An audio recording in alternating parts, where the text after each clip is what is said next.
ونعوذ بالله من شرور أنفسنا ومن سيئات أعمالنا من يهده الله فلا مضل له ومن يضلل فلا هادي له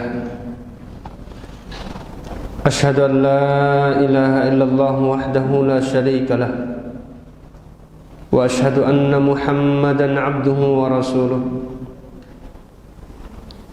قال الله تعالى في كتابه يا أيها الذين آمنوا توبوا إلى الله توبة نصوحا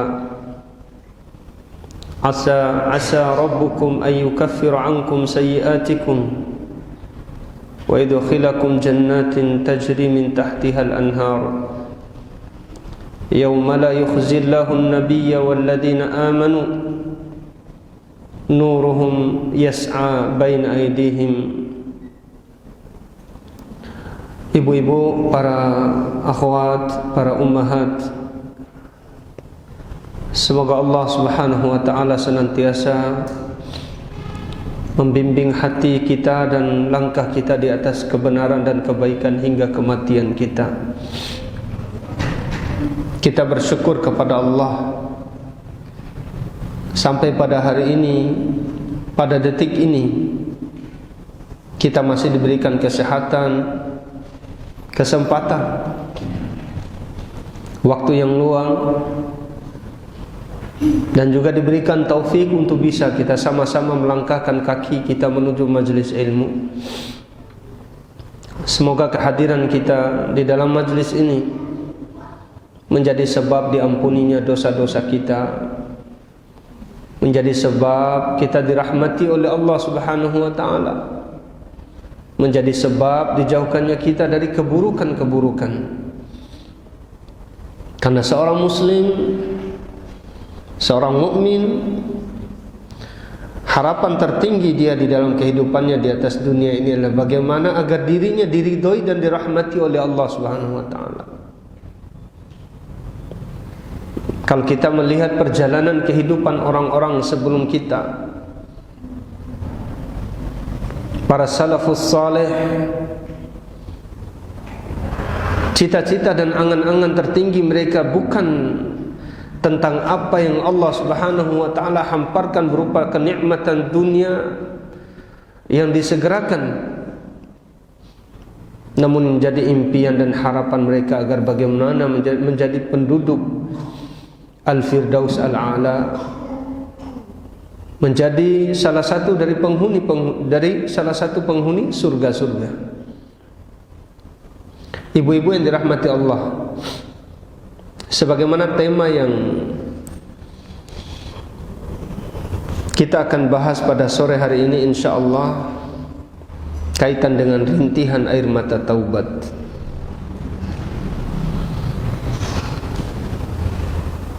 Tidak ada satupun di antara manusia yang selamat dari dosa dan kesalahan. Semua orang pasti punya kesalahan. Sebaik apapun dalam pandangan mata manusia, manusia tetaplah manusia, dia pasti punya kesalahan. Namun ada orang-orang yang dipilih, ada orang-orang terbaik dari sekian banyak orang yang melakukan dosa dan kesalahan itu. Siapa mereka? Mereka adalah orang-orang yang bertaubat dari kesalahan dan dosanya. Sebagaimana sabda Nabi sallallahu alaihi wasallam, "Kullu bani Adam khata'un wa khairul khata'in at-tawwabun." Setiap anak Adam, setiap orang yang lahir ke atas dunia ini, yang hidup di atas dunia ini, pasti punya kesalahan. Dan sebaik-baik orang yang berbuat salah adalah orang-orang bertaubat kepada Allah Subhanahu wa ta'ala. Disebutkan oleh Syekh di dalam kitab ini kaitan dengan al-buka'u min khasyatillah, bahwasanya orang-orang yang menangis karena takut kepada Allah Subhanahu wa ta'ala, menunjukkan akan kebenaran iman seorang hamba dan takutnya kepada Allah. Coba kita bertanya kepada diri kita masing-masing, ibu-ibu, para akhwat, para ummahat, kapan kita terakhir menangis karena takut kepada Allah? Kalau kita lihat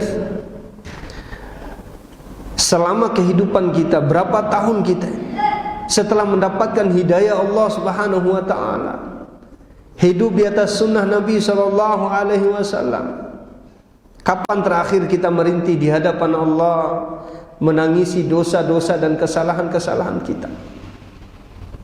Karena sungguhnya orang menangisi kesalahan dan dosanya menunjukkan kebenaran iman seorang hamba dan jujurnya dia terhadap takutnya dia kepada Allah Subhanahu wa taala.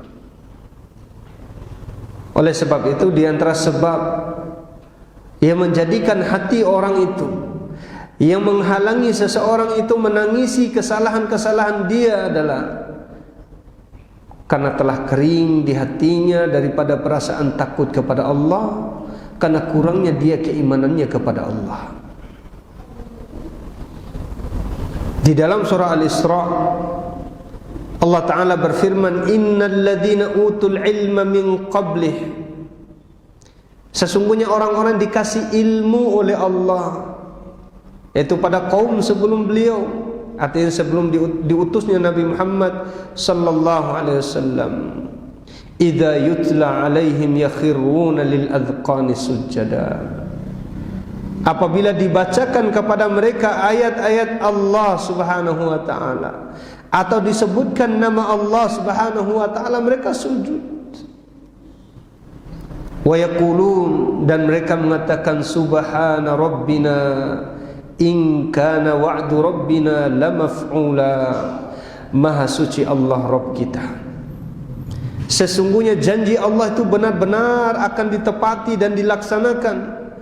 Oleh karena itu, wa yakhiruna lil adqani yabkuna wa yaziduhum khushu'a, mereka pun tunduk, tersungkur, menangis, dan bertambah rasa takut mereka kepada Allah Subhanahu wa taala. Para nabi dahulu, dari Nabi Nuh, sejak Nabi Adam, Nabi Nuh, Nabi Ibrahim, Nabi Yaqub, Allah Ta'ala kisahkan tentang mereka.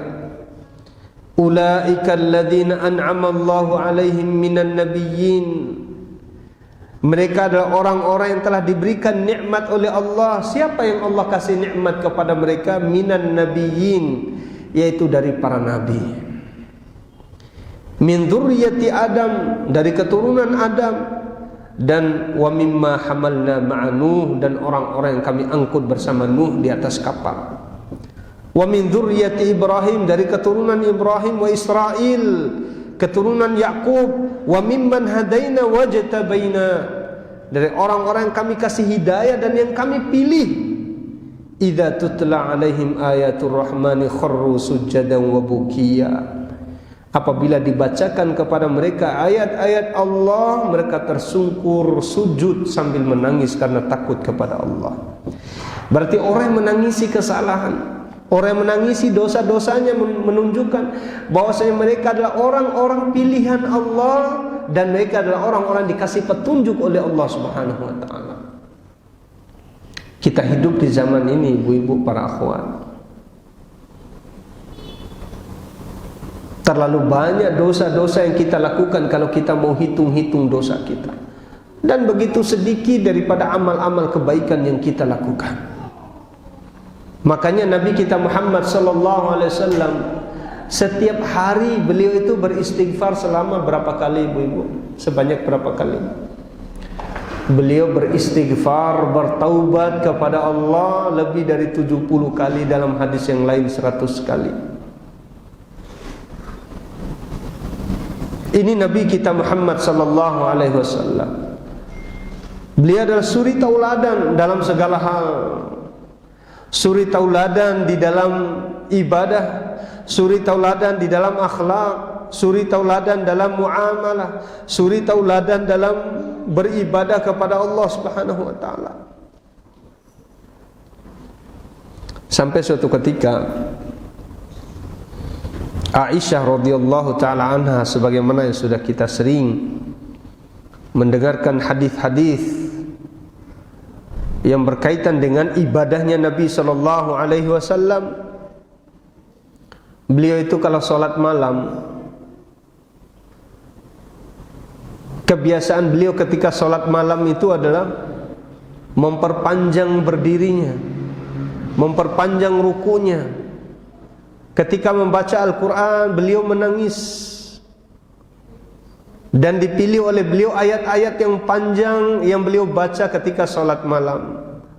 Sampai-sampai dikatakan bahwasanya telapak kaki Rasulullah itu sampai bengkak karena salat malam. Ya. Lalu Aisyah bertanya, sampai kapan hal ini engkau lakukan wahai Rasulullah? Mengapa engkau melakukan hal yang seperti ini? Maka Rasulullah mengatakan, tidakkah engkau suka aku menjadi hamba yang bersyukur? Dari tanda syukur terhadap nikmat Allah Subhanahu wa taala di antaranya adalah berdiri yang lama di dalam salat, kemudian diiringi dengan tangisan dan harapan kepada Allah. Makanya Allah Subhanahu wa taala memuji orang-orang yang beriman yang memiliki hati yang lembut, yaitu orang yang tidak mampu menahan dirinya dari menangis ketika mendengarkan ayat-ayat Allah Subhanahu wa taala, atau orang yang takut terluput darinya amal soleh yang ia cinta. Itu orang-orang beriman. Ketika mendengarkan bacaan Al-Quran, mereka menangis, mereka terseduh-seduh mendengarkan firman Allah. Dan mereka juga kadang menangis ketika terluput dari mereka kebaikan-kebaikan yang mereka cintai. Ini orang-orang dipuji oleh Allah. Dalam surah Al-Maidah Allah Ta'ala berfirman, wa idza sami'u ma unzila ila rasul tara a'yunahum tafidu minad dam' mimma arafu minal haqq yaquluna rabbana amanna faktubna ma'asy syahidin. Apabila mereka mendengar apa yang diturunkan oleh Allah kepada Rasul, engkau melihat mata-mata mereka itu berkaca-kaca karena tangisan air mata, karena mereka telah mengenal kebenaran itu. Dan mereka mengatakan, Rabbana amanna, ya Allah, sungguh kami telah beriman.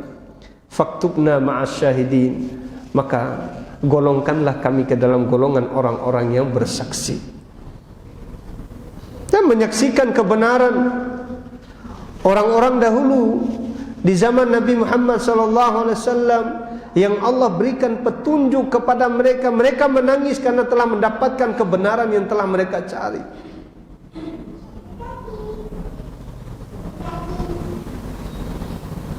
Ini ciri orang yang beriman. Mereka adalah orang yang banyak menyesali daripada kesalahan-kesalahannya. Mereka adalah orang yang banyak menangisi dosa dan dosa serta kesalahannya. Di antaranya juga, wala 'alal ladzina idza ma atauka litahmilahum qulta la ajidu ma ahmilukum alaihi tawallaw wa a'yunuhum tafidu minad dam' hazanan alla yajidu ma yunfikun. Dan tidak juga terhadap orang-orang yang telah mendatangimu wahai Muhammad, agar mereka sudi engkau kiranya membawa mereka ke medan jihad, agar mereka bisa berjihad bersamamu. Kemudian engkau mengatakan bahwasanya mereka tidak memiliki apa-apa, senjata maupun makanan. Hanya ditolak oleh Nabi SAW. Ketika ditolak oleh Rasulullah, mereka menangis hazanan karena sedih. Tidak ada satupun yang mereka bisa infakkan di jalan Allah Subhanahu wa ta'ala. Seperti itu mestinya kita ibu-ibu, merasa sedih, merasa terluput kebaikan-kebaikan. Harus kita hadirkan perasaan seperti itu. Orang-orang dicintai oleh Allah, mereka merasa terluput terhadap amal-amal yang dia cinta dan yang dicintai oleh Allah. Nah, ini menunjukkan dia orang yang beriman kepada Allah. Kalau dia tidak merasa kehilangan amal-amal solehnya, dia merasa enjoy saja dengan kehidupannya tanpa merasa risih dengan dosa yang dia lakukan, tanpa merasa bersalah, tanpa merasa berdosa terhadap amal-amal yang dia tinggalkan, ini menunjukkan ketiadaan iman. Coba kita lihat di dalam hadis tentang fadlul buka min khasyatillah.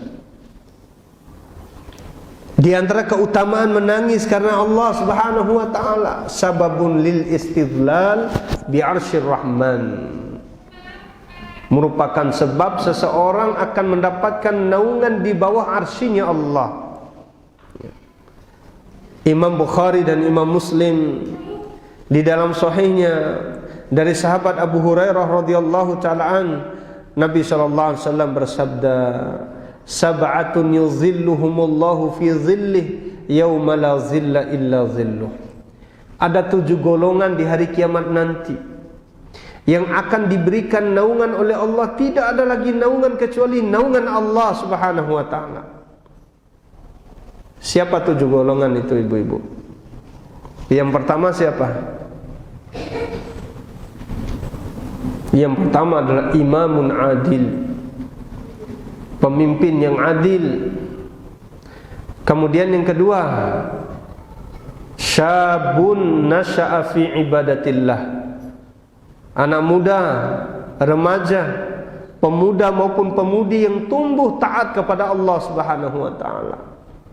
Dia tidak terpengaruh dengan keburukan orang di sekitarnya, tapi dia lebih memilih untuk mengasingkan dirinya, asik dengan ibadah dan amal-amalnya. Dia menjaga dirinya dari dosa dan kesalahan. Dia menjaga dirinya dari kemungkaran dan fahisyah, sebagaimana yang terjadi pada pemuda Ashabul Kahfi. Mereka berpaling dari kemungkaran yang dilakukan oleh raja dan penduduk di negeri tersebut, yaitu menyembah selain Allah Subhanahu wa taala. Yang ketiga, rajulun qalbuhu mu'allaqun bil masajid, yaitu seorang laki-laki yang selalu terpaut hatinya dengan masjid. Yang dia ingatlah hanyalah salat. Waktu-waktu terindah yang dia nanti-nanti dalam kehidupan di dunia ini adalah waktu diserukannya suara azan. Itu adalah waktu terindah yang ia tunggu. Sama, wanita juga seperti itu.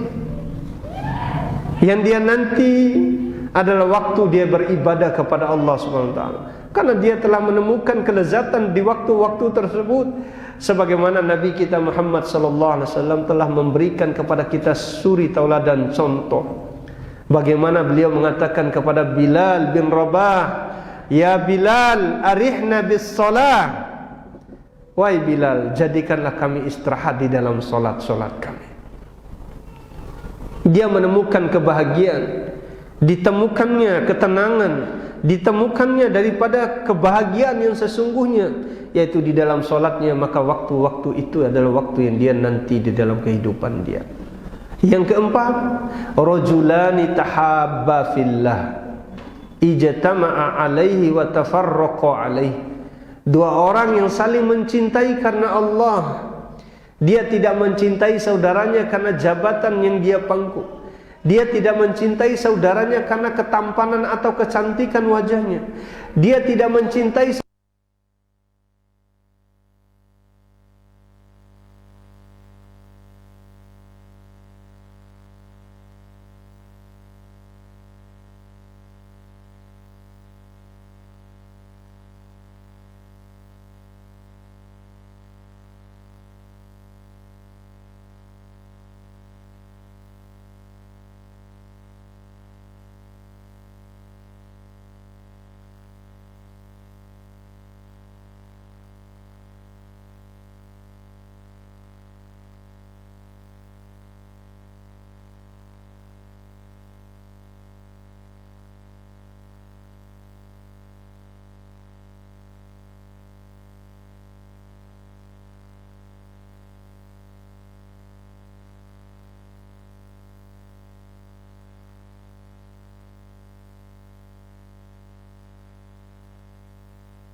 Menangis karena Allah itu adalah amalan yang paling dicintai oleh Allah. Diriwayatkan oleh Imam Tirmidzi dalam sunannya dari hadis Abi Umamah Al-Bahili radhiyallahu an, bahwasanya Nabi sallallahu alaihi wasallam bersabda, "Laisa syai'un ahabba ila Allah min qatratain wa atharain." Tidak ada sesuatu yang paling dicintai oleh Allah selain daripada dua air dan dua bekas. Dua titikan air dan dua bekas. Titikan air yang pertama, qatratun min dumu'i fi khasyatillah, yaitu titikan air mata karena takut kepada Allah. Wa qatratu damin tuhraku fi sabilillah, dan tetesan darah yang ditumpahkan ketika berperang di jalan Allah. Ini dua titikan air yang dicintai oleh Allah. Wa ammal atharan, adapun dua bekas, fa atharun fi sabilillah, yaitu bekas daripada sabetan pedang, bekas daripada tusukan tombak di medan jihad, kemudian sembuh, kemudian luka yang sembuh itu membekas, maka bekas itu adalah bekas yang dicintai oleh Allah. Wa atharun fi faridatin min faraidillah, dia itu bekas dalam menjalankan daripada perintah Allah Subhanahu wa taala. Di antaranya adalah misalnya yaitu bekas hitam yang ada di jidat karena sujud kepada Allah. Ini adalah bekas yang dicintai oleh Allah. Akhir-akhir ini banyak orang yang memperdebatkan tentang keningnya hitam karena sujud. Itu enggak ada contohnya dari Nabi SAW sampai mengatakan seperti itu. Untuk apa diperdebatkan tentang jidat yang hitam? Kenapa kita tidak menyampaikan nasihat kepada saudara-saudara kita yang masih belum melaksanakan sholat? Orang yang sholat kok dipermasalahkan? Kenapa kita tidak berdoa kepada Allah untuk memberikan hidayah kepada mereka yang tidak sholat? Bekas hitam yang ada di jidat, kepalan yang ada di mata kaki karena duduk zikir kepada Allah, wajah yang pusat pasi karena dia bangun sujud di malam hari, berdoa, sholat, kemudian dia qiraatul Quran. Ini semua adalah bekas-bekas yang dicintai oleh Allah. Kemudian wal buka'u min khasyatillahi sababun lin najat. Menangis karena takut kepada Allah itu adalah sebab keselamatan, sebab keselamatan. Dari hadis Uqbah bin Amir radhiyallahu taala an, beliau mengatakan, qultu ya Rasulullah man najatu. Uqbah bin Amir suatu ketika pernah mengatakan kepada Rasulullah, wahai Rasulullah, apa itu kesuksesan? Apa itu keselamatan? Maka Nabi mengatakan, amsik alaika lisanaka wal yas'aka baituka wabki ala khati'atika. Ibu, ada 3 ciri orang yang sukses dan selamat. Ya. Di dalam hadis ini Rasulullah memberikan 3 ciri orang yang selamat hidupnya, bahagia di dunia dan selamat dia di hari kiamat. Siapa mereka? Yang pertama adalah orang yang menjaga lisannya. Dia jaga lisannya. Ya. Ada satu hadis dalam hadis arba'in itu, hadis yang panjang tentang jalan-jalan yang dapat memasukkan orang ke dalam surga, pintu-pintu surga, amal-amal yang memudahkan orang masuk ke dalam surga. Apa itu? Yang pertama, dia mentauhidkan Allah, tidak berbuat syirik, dia mendirikan sholat, membayar zakat, dia puasa di bulan Ramadan, kemudian dia haji, kemudian juga dia berinfak, dia juga berjihad, dia juga membaca Al-Quran. Disebutkan amal-amal yang besar,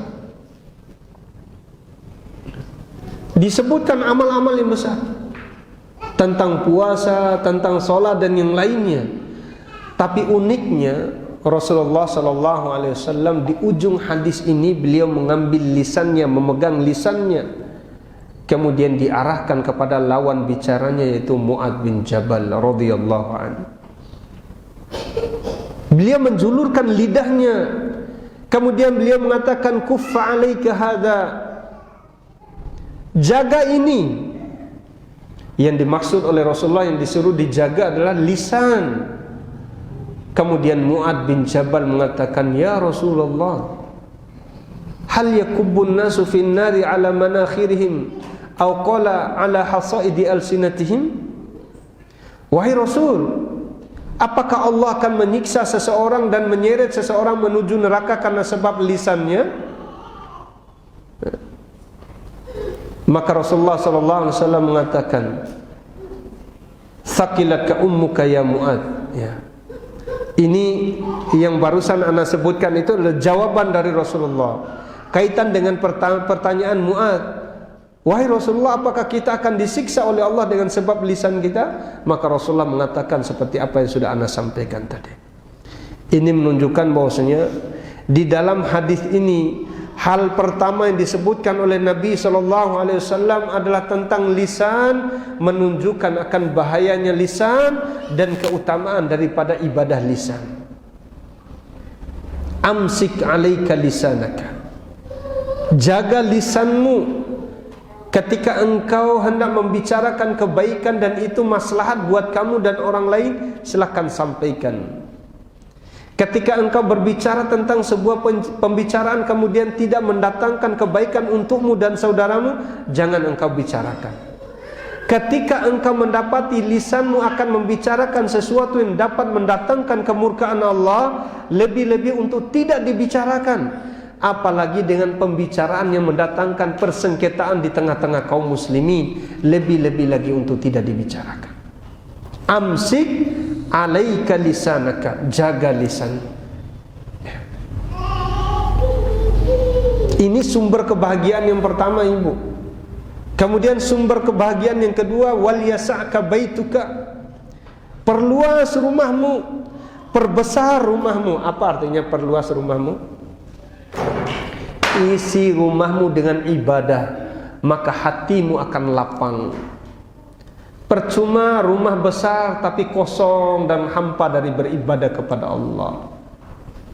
Percuma rumah itu megah dan tinggi serta mewah perabot-perabotnya, kalau keluarga yang ada di dalamnya tidak pernah merasa takut kepada Allah, kehidupannya hanya berisi tentang materi duniawi, tidak ada motivasi mereka terhadap agama, waliyadzubillah.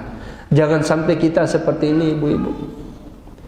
Ada orang yang Masya Allah rumahnya luas tapi jiwanya sempit, ya.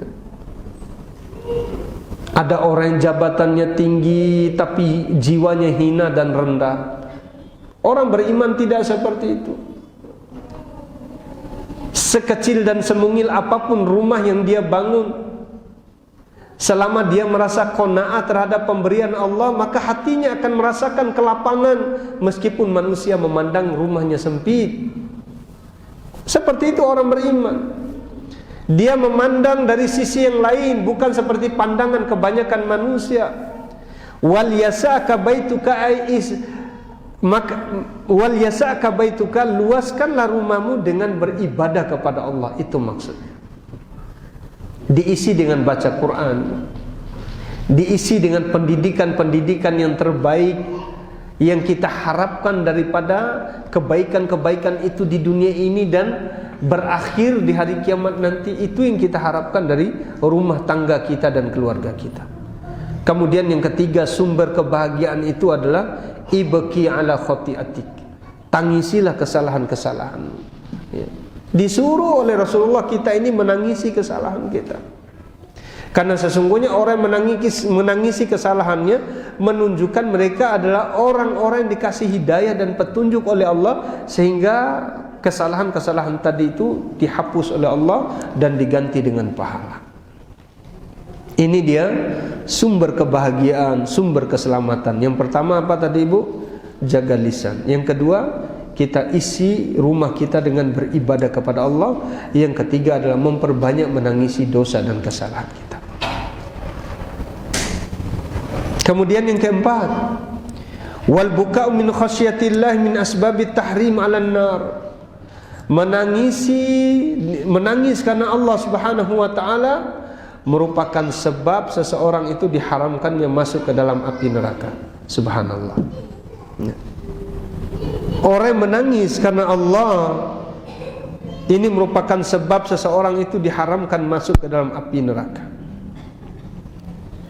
Dari Abu Hurairah radhiyallahu taala an, bahwasanya Nabi sallallahu alaihi wasallam bersabda, la yalijun nar rajulun baka min khasyatillah. Tidak akan disentuh oleh api neraka seseorang yang menangis karena Allah, hatta ya'udal labanu fid dar'i, sampai susu itu kembali kepada apa istilahnya, tempat penampungannya, artinya kembali kepada hewan yang diperah air susunya tadi, ya. Artinya ini sesuatu yang sifatnya mustahil, nggak mungkin. Kalau air susu sudah diperah dari seekor sapi atau kerbau atau kambing misalnya, nggak mungkin air susu ini kembali lagi ke dalam tubuh kambing tadi, kecuali diminum oleh kambing tadi, ya. Ini menunjukkan sifat mustahil. Artinya orang yang menangis karena Allah, mustahil dia masuk ke dalam api neraka. Ini artinya ibu-ibu. Wala yajtami'u gubarun fi sabilillahi wa dukhanu jahannam, dan tidak akan mungkin berkumpul debu-debu karena dia berjihad di jalan Allah dengan asap jahannam. Artinya orang yang berjihad di jalan Allah terjaga dari siksaan api neraka. Subhanallah. Ini kaitan dengan keutamaan menangis, kaitan dengan keutamaan menyesali dosa-dosa kita. Sebagaimana di awal tadi sudah kita singgung ayat di dalam surat At-Tahrim. Ayat sebelum yang sudah kita bacakan tadi berbicara tentang perintah. Perintah untuk apa ibu-ibu? Perintah untuk menjaga diri kita dan keluarga kita dari api neraka. Oleh sebab itu di ayat selanjutnya Allah memanggil orang-orang beriman. Ya ayyuhalladzina amanu tubu ilallahi taubatan nasuha. Wahai orang-orang beriman, hendaklah kalian semua bertaubat kepada Allah dengan sebenar-benarnya taubat. Taubat yang sebenar-benarnya itu adalah taubat ketika seseorang melakukan kesalahan, dia berazam untuk tidak lagi melakukan kesalahan yang sama di masa yang akan datang. Taubatan nasuha itu adalah orang yang benar-benar menyesali dosa yang sudah dia lakukan. Taubatan nasuha itu adalah orang yang benar-benar meninggalkan sebab-sebab untuk bisa kembali kepada dosa yang lama. Itu taubatan nasuha. Apa jaminan dari Allah? Asa rabbukum ayyukaffira ankum sayyiatikum. Yang pertama, Allah Subhanahu wa taala akan menghapus daripada dosa-dosa kita. Dengan sebab kita bertaubat kepada Allah, Allah akan hapus dosa di masa lalu kita. Ada orang yang berzina tapi dia bertaubat kepada Allah, Allah hapus dosa zina. Ada dulu dia adalah kebiasaannya rentenir, kemudian dia taubat kembali kepada Allah, Allah hapus dosa dia menjadi rentenir. Dulu dia adalah pemakan riba, dulu adalah pemain musik, dulu dia adalah pelaku dosa-dosa yang besar, kemudian dia kembali ke jalan Allah SWT, maka dosa-dosa itu diganti oleh Allah dengan pahala. Subhanallah, ini maha baiknya Allah. Ayat ini menjadi motivasi bagi setiap orang yang beriman yang dulu pernah melakukan kesalahan, dia telah menemukan jalan kebaikan menuju Allah, maka orang-orang seperti ini adalah orang diharapkan kebaikannya. Ayat ini adalah bentuk panggilan kasih sayang dari Allah untuk hambanya yang beriman. Jadi semua orang yang berdosa dikasih kesempatan oleh Allah untuk kembali kepada Allah. Karena ada banyak orang, dia merasa berkecil hati dan berputus asa dengan sebab dosa yang begitu besar yang telah dia lakukan. Seperti dulu kisah tentang seorang lelaki yang telah membunuh 99 jiwa. Dia punya masa untuk berhenti dari perbuatan dosanya, sampai disempurnakan daripada apa istilah perbuatan membunuh ini dengan 100 jiwa karena bertanya pada orang yang salah. Nah, orang ini memberikan fatwa yang salah, akhirnya nyawanya melayang karena orang ini benar-benar ingin bertaubat kepada Allah, ingin kembali kepada Allah Subhanahu wa taala. Maka dengan demikian ibu-ibu yang dirahmati Allah Subhanahu wa taala, ini adalah harapan dan permohonan kita kepada Allah agar Allah mengampuni kesalahan dan dosa-dosa kita, senantiasa membimbing hati kita di atas kebaikan sampai kematian kita. Allahumma amin. Makanya di akhir dari pembahasan ini disebutkan oleh Syekh di sini, di antara sebab yang memudahkan seseorang dari menangis karena Allah Subhanahu wa taala, ini yang pertama ibu dikasih resep, ya, dikasih cara, trik bagaimana caranya supaya kita ini mudah menangis karena Allah. Yang pertama adalah zikrul maut, senantiasa mengingat kematian kita. Kemudian yang kedua yaitu membaca Al-Quran dengan tadabbur, dengan mendengarkan secara khusyuk dan yang semisal dengannya. Kemudian yang ketiga, di antara sebab agar memudahkan seseorang nangis karena Allah, ziaratul kubur, ini mengingat kepada kehidupan akhirat.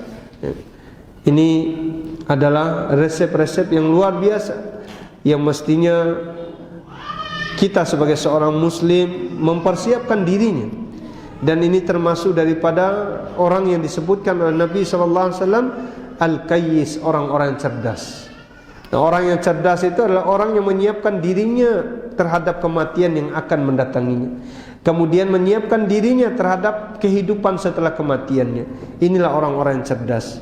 Maka ibu-ibu yang dirahmati Allah, semoga Allah Subhanahu wa taala menyelamatkan kita, senantiasa membimbing kita di atas kebaikan dan kebenaran.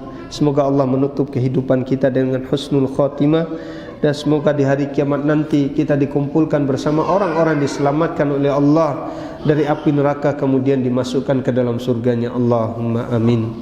InsyaAllah adapun kaitan dengan pembahasan dengan kitab Al-Jami' li Kabairid Dzunub, insyaallah kita akan lanjut atau kita akan mulai bahas pekan depan insyaallah. Adapun kajian yang kita kaji pada sore hari ini adalah motivasi bagi kita semuanya, pengingat bagi anak dan kita semuanya untuk senantiasa menghadirkan rasa takut di dalam hati kita kepada Allah Subhanahu wa taala. Mungkin di antara kita ada yang sudah terlanjur terlena dengan kehidupan di dunia ini, lalu dengan demikian menjadikan hatinya sakit atau bahkan mungkin bisa mati, waliyadzubillah. Semoga kajian ini memberikan manfaat untuk anak dan kita semuanya, dan kita tutup kajian ini dengan sama-sama membaca doa kafaratul majlis. Subhanakallahumma bihamdik, asyhadu an la ilaha illa anta, astaghfiruka wa atubu ilaik. Assalamualaikum warahmatullahi wabarakatuh.